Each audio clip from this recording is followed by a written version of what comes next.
Agora, sem mais delongas, pessoal, proponho que a gente já dê o pontapé inicial hoje falando sobre a situação do ex-presidente Jair Bolsonaro, até porque lá em Brasília os ministros da primeira turma do Supremo Tribunal Federal, a mesma que acabou decretando a prisão por mais de 27 anos do ex-presidente, seguem votando se ele deve ou não continuar em prisão preventiva. Inclusive, eles têm até as 20 horas de hoje para anunciar os votos, mas o fato é que Alexandre de Moraes e Flávio Dino já anunciaram que são a favor da manutenção da prisão, que segue dando o que falar. Antes da gente seguir aqui explorando cada detalhe, cada repercussão, debate público inflamado ao extremo aqui com a bancada, proponho que a gente vá a Brasília para apurar todos os detalhes com o nosso repórter Igor Damasceno, com informações quentíssimas, né, Igor? Bom dia. Marinho, meu amigo, bom dia a você, bom dia também a todos que nos acompanham. A nossa equipe segue aqui na Superintendência da Polícia Federal, aqui em Brasília, justamente para acompanhar todos os desdobramentos da prisão preventiva do ex-presidente Jair Bolsonaro. Bolsonaro, que está preso preventivamente já há 48 horas, mais que isso até, e aguarda então a decisão da primeira turma do STF para saber se a prisão preventiva vai ser mantida. Como você bem lembrou, Marinho, Alexandre de Moraes e Flávio Dino votaram pela manutenção da prisão preventiva, ou seja, que Jair Bolsonaro permaneça preso preventivamente. Na justificativa, Alexandre de Moraes disse que Jair Bolsonaro teria tentado violar a tornozeleira eletrônica de forma consciente, bem diferente do que disse a equipe médica do ex-presidente, de que ele estava em surto ao tomar um medicamento que não foi receitado pelos médicos que geralmente o acompanham. Então, na visão de Alexandre de Moraes, houve sim uma intenção de fuga, um grave risco de fuga oferecido pelo ex-presidente Bolsonaro. Ele até lembrou que Bolsonaro mora a cerca de 10 minutos do setor de embaixadas, onde havia ali o risco dele até tentar um asilo político nessa fuga. O ministro Flávio Dino voltou mais ou menos no mesmo sentido. A nossa produção, muito bem preparada, preparou aí um destaque de texto do voto do ministro Flávio Dino. Nós vamos colocar na tela agora. O magistrado diz o seguinte, abre aspas, chegando atualmente a aproximadamente 120 mil tornozeleiras eletrônicas ativas, não sendo aceitável que justamente um ex-presidente da República, com sua grande projeção pública, tente violar e desmoralizar tão exitoso sistema. Por isso, diante do exposto, continua Flávio Dino, voto pelo referendo integral da decisão cautelar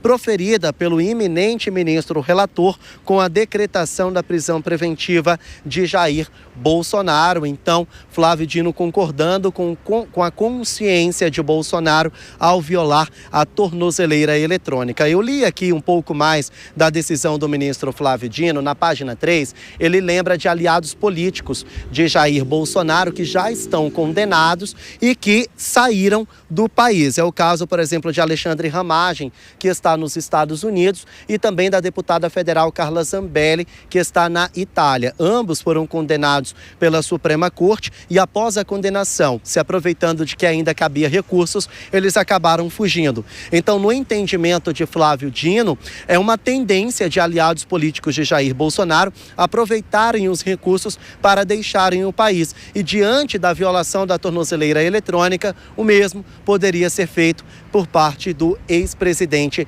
Jair Bolsonaro. Agora, a defesa do ex-presidente alega que, de fato, ele tomou o medicamento e estava em surto. Nós também temos uma nota, um boletim médico proferido pela equipe de Jair Bolsonaro. Nossa produção vai colocar no ar agora. Esse boletim diz o seguinte, abre aspas, na noite de sexta-feira, dia 21 de novembro, o ex-presidente relatou que apresentou quadro de confusão mental e alucinações, possivelmente induzidos por uso do medicamento pregabalina, receitado por outra médica com o objetivo de otimizar o tratamento, porém sem conhecimento ou consentimento dessa equipe médica. Então, o reforço de que Bolsonaro tomou um medicamento muito forte, que age diretamente no nervoso central dele e por isso ele estaria ali em surto no momento em que tentou violar a tornozeleira eletrônica. Marinho.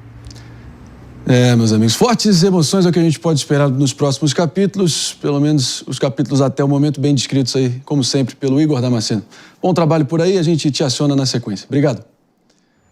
Já acionando a bancada aqui então, Mano Ferreira, sua expectativa olhando adiante, até porque é inegável que o tabuleiro político sofreu um abalo sísmico imenso, visando as eleições presidenciais do ano que vem, né? Marinho, primeiro, tudo indica que a prisão preventiva vai ser mantida, né? Acho que não há discussão de que a tentativa de violar uma tornozeleira eletrônica enseja a prisão preventiva. Isso aí eu acho que não há debate em torno dessa questão. O principal, ao meu ver, são justamente as repercussões no tabuleiro político, porque, veja só, a própria versão da defesa de Jair Bolsonaro de que ele teria tido um surto é algo que prejudica o seu capital político e a sua capacidade de exercer liderança sobre o campo político da direita. Afinal de contas, em outras palavras, nós estamos falando que a definição de candidatura presidencial para enfrentar o candidato à reeleição Lula depende da chancela do raciocínio estratégico de alguém que está tendo surto e ouvindo vozes, é algo absolutamente surreal, e isso certamente, pense como chega essa informação na cabeça de Gilberto Kassab, Antônio de Rueda, Ciro Nogueira, Valdemar Costa Neto, pessoas que precisam da definição da estratégia política para os interesses de seus respectivos partidos, não vão aceitar ficar à espera de alguém que está em condição psicológica incapaz de exercer liderança sobre o campo político.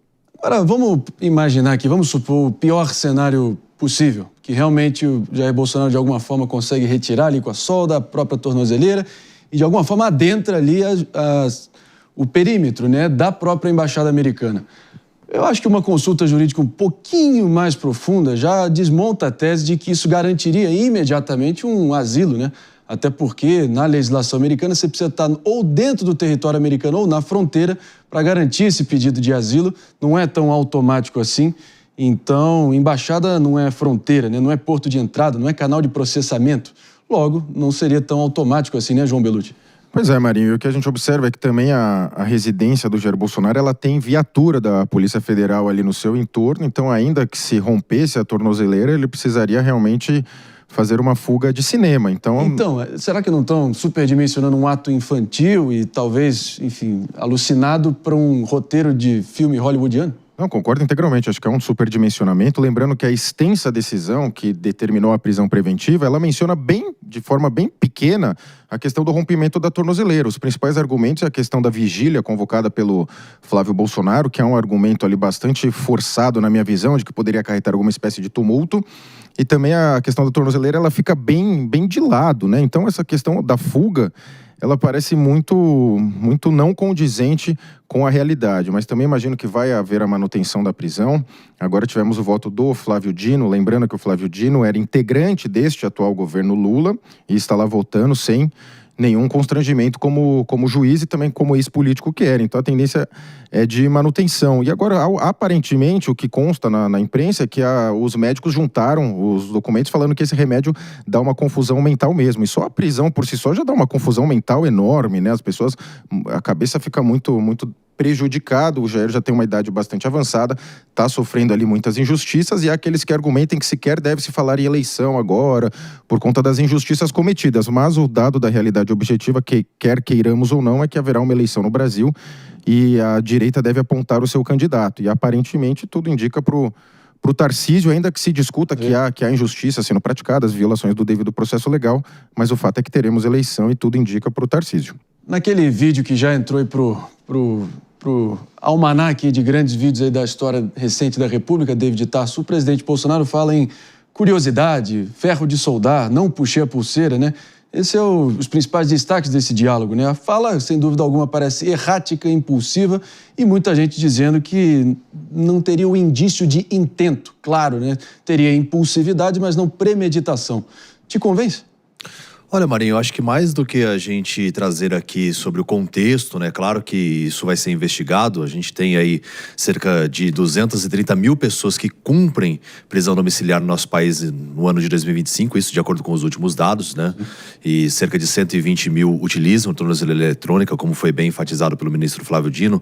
Mas sobre o que acontece daqui para frente, de que forma que esse contexto também vai ser gerado, porque a esquerda tem tido algumas vitórias em relação ao cenário político, como por exemplo o tarifaço do Donald Trump. A gente teve medidas na semana passada que realmente estimularam ainda mais essa visibilidade por parte do governo. Agora, esse declínio, né, do ex-presidente Jair Bolsonaro indo para a prisão preventiva e cumprindo um regime fechado. Então tudo isso tem que ser analisado de quem será o próximo e será que realmente o próximo apoiado pela direita, pela chancela do ex-presidente Jair Bolsonaro vai ser um dos familiares ou vai ser alguma coisa, alguma pessoa que realmente se trata de um terceiro, como por exemplo Tarcísio de Freitas, Ratinho Júnior, o próprio Zema.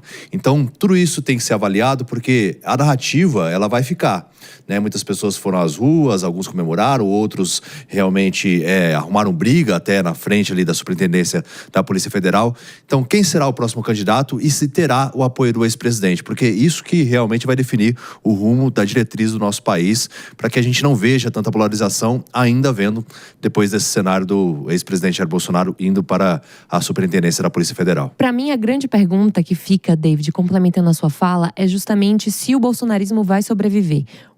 Em que estado no hospital está o bolsonarismo? Se essa prisão vai fazer Bolsonaro virar um Marte e trazer uma força dentro de um movimento que internamente já está fragilizado, porque a gente viu recentemente figuras importantes do bolsonarismo brigando entre si, o que enfraquece qualquer movimento político. Então, é ver quais serão os próximos passos do bolsonarismo, como as figuras centrais deste movimento vão se mobilizar. E aqui eu me refiro ao Flávio Bolsonaro e a Michelle, que são as duas figuras que têm uma maior importância no atual contexto, visto que Eduardo Bolsonaro está muito queimado por conta das suas falas e seus posicionamentos políticos. Então, a meu ver, isso vai depender dos próximos dias. E como é que o núcleo duro de apoio ali vai apoiar ou não Bolsonaro? Justamente com alguns pontos que o próprio Mano trouxe aqui. Essa questão da confusão mental vai enfraquecer Bolsonaro ou vai dá-lo uma postura de mártir? A ver as cenas dos próximos capítulos. Para quem realmente imaginou uma esquerda, enfim, em festa, em polvorosa, parando as ruas, em comemoração estilo Hexa, realmente a gente não viu isso, assim como a gente não viu caminhoneiros parando as rodovias em protesto. Ou seja, até um sintomático de como as pessoas parecem estar exaustas, né, em relação a toda essa novela. De qualquer forma, mais um personagem que vale a pena a gente citar é que, após fugir do Brasil, o deputado federal Alexandre